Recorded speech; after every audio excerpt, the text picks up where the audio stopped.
Perkenalkan, nama saya Sharon Augustin dengan NIM 202401021114.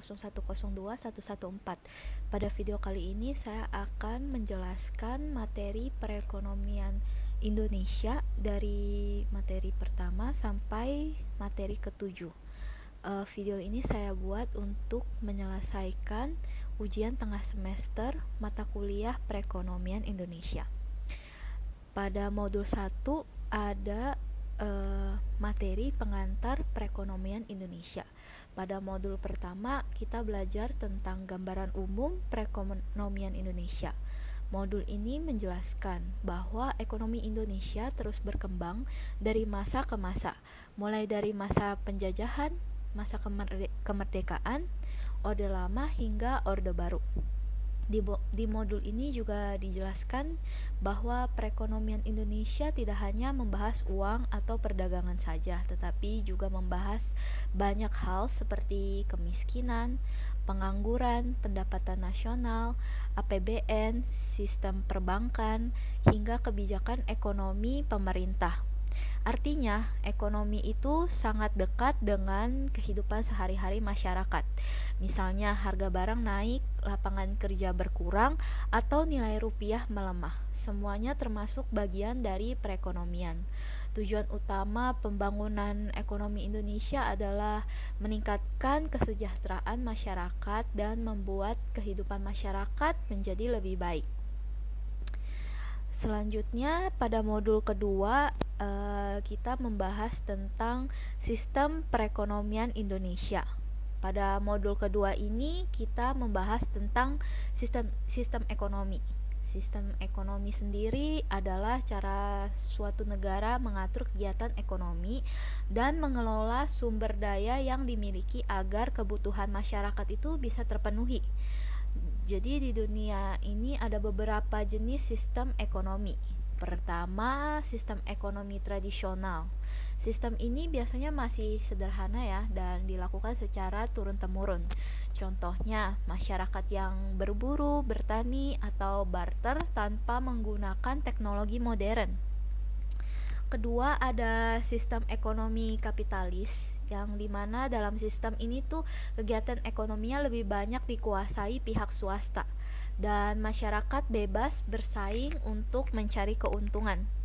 Yang ketiga, ada sistem ekonomi sosialis atau komunis, yaitu sistem yang sebagian besar kegiatan ekonominya diatur pemerintah. Dan yang terakhir adalah sistem ekonomi campuran. Indonesia menggunakan sistem ekonomi campuran, yaitu gabungan antara sistem kapitalis dan sistem pemerintah. Jadi di Indonesia masyarakat bebas membuka usaha dan berbisnis, tetapi pemerintah tetap ikut mengatur sektor-sektor penting seperti listrik, BBM, dan juga sumber daya alam ya, agar tidak merugikan masyarakat. Tujuan dari sistem ekonomi Indonesia sendiri adalah menciptakan keseimbangan antara keuntungan ekonomi dan kesejahteraan rakyat. Kita lanjut di modul ketiga. Di pertemuan ketiga ini kita membahas tentang pertumbuhan ekonomi. Jadi kita belajar tentang pertumbuhan ekonomi. Jadi pertumbuhan ekonomi sendiri itu adalah peningkatan kegiatan ekonomi dari waktu ke waktu yang menyebabkan produksi barang dan jasa menjadi lebih banyak. Kalau ekonomi tumbuh, biasanya pendapatan masyarakat tuh meningkat, lapangan kerja bertambah dan kesejahteraan masyarakat juga ikut meningkat. Ada beberapa faktor yang memengaruhi pertumbuhan ekonomi. Yang pertama ada kenaikan permintaan domestik atau meningkatnya konsumsi masyarakat. Contohnya, ketika masyarakat lebih banyak membeli pakaian, makanan, kendaraan, atau barang elektronik, maka perusahaan akan meningkatkan produksi. Yang kedua, ada perluasan ekspor. Artinya, produk Indonesia dijual ke luar negeri sehingga menghasilkan pemasukan bagi negara. Yang ketiga itu ada substitusi impor. Artinya Indonesia mulai memproduksi sendiri nih barang yang sebelumnya harus dibeli dari luar negeri. Dan yang terakhir ada perkembangan teknologi. Dengan teknologi yang lebih maju, proses produksi menjadi lebih cepat dan efisien. Jadi bisa disimpulkan bahwa pertumbuhan ekonomi sendiri sangat penting karena berpengaruh langsung ya terhadap kesejahteraan masyarakat. Kita lanjut pada pertemuan keempat. Pada pertemuan keempat itu kita membahas tentang kependudukan dan pengangguran. Jadi jumlah penduduk di Indonesia terus meningkat ya tiap tahunnya. Jika pertumbuhan penduduk terlalu cepat, maka bisa terjadi ledakan penduduk atau biasa kita sebut population explosion. Masalahnya, peningkatan jumlah penduduk sering tidak diikuti dengan jumlah lapangan kerja yang cukup nih. Akibatnya, pengangguran meningkat. Pengangguran sendiri itu adalah kondisi ketika seseorang tidak memiliki pekerjaan tetapi ingin bekerja. Pengangguran bisa menyebabkan berbagai masalah nih seperti kemiskinan, kriminalitas, dan menurunnya kesejahteraan masyarakat. Jadi di modul ini juga dijelaskan tentang angkatan kerja, yaitu masyarakat usia kerja yang bekerja atau sedang mencari pekerjaan.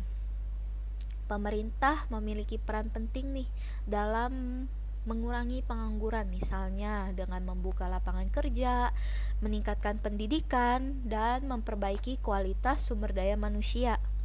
Karena semakin tinggi kualitas sumber daya manusianya, maka semakin besar juga nih peluang seseorang untuk mendapat pekerjaan.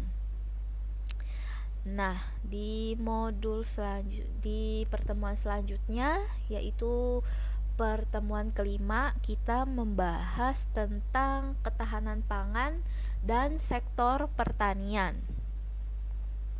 Sektor pertanian ini sangat penting ya bagi Indonesia karena menyediakan bahan makanan, membuka lapangan pekerjaan, dan membantu perekonomian negara. Pada pertemuan kali ini dijelaskan bahwa pembangunan pertanian mengalami beberapa tahap. Pertama ada pertanian tradisional.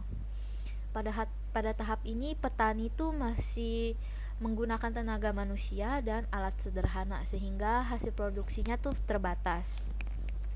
Yang kedua ada tahap peralihan. Di tahap ini pertanian mulai menggunakan teknologi teknologi sederhana untuk meningkatkan hasil produksi. Dan yang terakhir adalah pertanian modern. Pada tahap modern ini teknologi yang digunakan mulai dari penanaman, pengemasan hingga pemasaran hasil pertanian tuh lebih modern lah. Jadi lebih meningkatkan produksi dari pertanian itu sendiri. Jadi di modul ini dijelaskan sejarah kebijakan pangan Indonesia mulai dari masa kerajaan, penjajahan sampai masa kemerdekaan dan Orde Baru. Kesimpulannya pada pertemuan kali ini yaitu ketahanan pangan sangat penting karena berkaitan langsung dengan kebutuhan hidup masyarakat. Pertemuan selanjutnya, pertemuan 6, yaitu kita membahas tentang analisis industri. Nah, industrialisasi adalah proses dari perkembangan sektor industri untuk meningkatkan nilai ekonomi dan kesejahteraan masyarakat. Industri dibagi menjadi beberapa jenis. Pertama, industri dasar seperti industri mesin, logam, dan kimia ya. Kedua, ada industri kecil seperti usaha makanan, tekstil, kerajinan, dan percetakan. Yang ketiga ada industri hilir, yaitu industri yang mengelola hasil pertanian, kehutanan, dan pertambangan. Perkembangan industri sangat penting karena bisa membuka lapangan pekerjaan dan meningkatkan pendapatan negara. Selain itu, perkembangan industri juga berkaitan langsung dengan perdagangan internasional dan kemajuan teknologi. Lanjut di pertemuan ke-7 kita membahas tentang kebijakan moneter. Kebijakan moneter sendiri artinya adalah kebijakan yang dilakukan Bank Indonesia untuk mengatur jumlah uang beredar dan menjaga kestabilan ekonomi. Lalu tujuan kebijakan moneter sendiri adalah menjaga inflasi untuk tetap stabil ya. Jadi menjaga nilai rupiah dan membantu pertumbuhan ekonomi nih. Dan ada beberapa instrumen kebijakan moneter. Yang pertama itu adalah politik diskonto. Apa sih itu politik diskonto? Jadi politik diskonto itu sebuah pengaturan suku bunga oleh bank sentral. Kalau suku bunga naik, masyarakat biasanya lebih sedikit meminjam uang gitu. Yang kedua ada giro wajib minimum. Artinya bank itu harus menyimpan sebagian uangnya tuh di Bank Indonesia.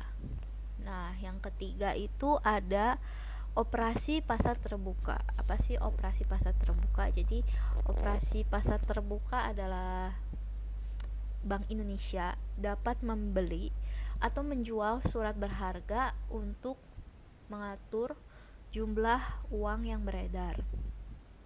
Dan yang terakhir itu ada kredit selektif, yaitu pengaturan pemberian kredit kepada masyarakat. Jadi ya kebijakan moneter itu sangat penting ya untuk menjaga kestabilan ekonomi sebuah negara. Berikut merupakan penjelasan kembali pemahaman saya terhadap materi dari pertemuan 1 sampai pertemuan ke-7.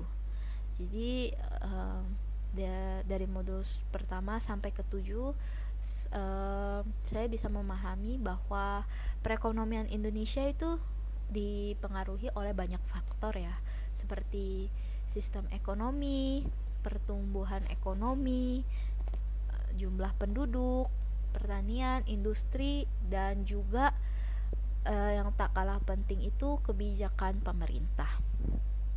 Jadi semua faktor tersebut itu saling berhubungan untuk mencapai tujuan utama, yaitu meningkatkan kesejahteraan masyarakat Indonesia. Nah, terima kasih atas kesempatan yang diberi. Terima kasih sudah menonton video saya. Maaf bila ada salah kata. Terima kasih.